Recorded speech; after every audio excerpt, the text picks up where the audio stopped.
موبائلوں سے پرہیز، بے پردگی سے پرہیز، بالوں کے اندر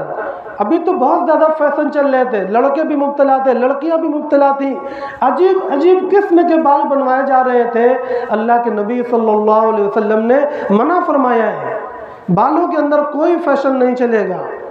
بال میں سادگی چاہیے،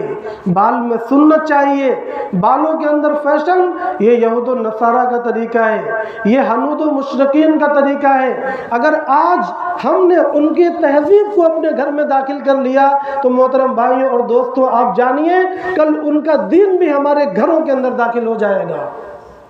اور ایسا نہیں ہے کہ آج ان کا دین ہمارے گھروں کے اندر داخل نہیں ہو رہا ہے، بہت سے نوجوان بچیاں مرتد ہو رہی ہیں، اسلام کو چھوڑ رہی ہیں، کفار کے ساتھ، نیچی قوموں کے ساتھ، چماروں کے ساتھ، کھٹیکوں کے ساتھ ہماری نوجوان مسلمان بچیاں بھاگ کر شادیاں کر رہی ہیں، اپنی جانیں گنوا رہی ہیں، اپنی عزتیں لٹا رہی ہیں۔ یہ انجام کیوں پہنچا، کس طرح پہنچا، اس کا ایک مختصر جواب یہ بھی ہے کہ جن پریواروں نے،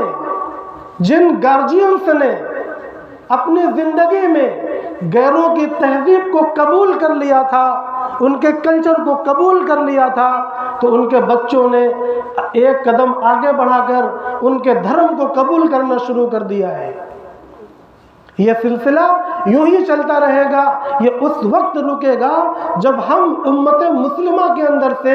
غیر قوموں کی تہذیب کو نکال دیں گے، تب جا کر ہمارے یہاں کفر اور شرک کی شدت محسوس کی جائے گی، ورنہ ہرگز محسوس نہیں کی جائے گی۔ ہم اور آپ پریشان ہیں کہ یہ کیا ہو رہا ہے، ارتداد اتنی تیزی میں کیسے پھیلتا چلا جا رہا ہے۔ محترم بھائیوں اور دوستوں، اس کا جو خفیہ راستہ ہے، جو اس کا چور راستہ ہے، وہ یہی ہے کہ ہمارے بچوں نے، ہماری بچیوں نے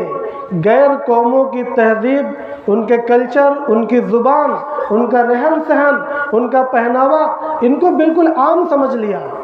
یہ سمجھ لیا کہ وہ بھی ٹھیک اور یہ بھی ٹھیک،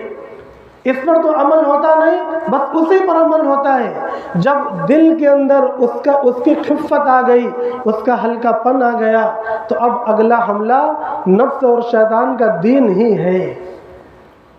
میں نے شروع میں آیت پڑھی تھی، وَلَا تَمُوتُنَّ إِلَّا وَأَنْتُمْ مُسْلِمُونَ، بس آخر میں یہی نصیحت ہے، ہم سب کے لیے، اپنے لیے اور میرے پریوار کے لیے، آپ سب کے لیے، اور اپنی مسلم خواتین ماں اور بہنوں کے لیے، جہاں تک میری یہ کمزور آواز پہنچ سکے، کہ ہمیں ایسا بننا ہے، ایسا بننا ہے، اپنی خواتین کو، اپنی بچیوں کو، اپنے بچوں کو ہمیں ایسا بنانا ہے کہ جب ہماری موت ہو تو بس اسلام پر موت ہو۔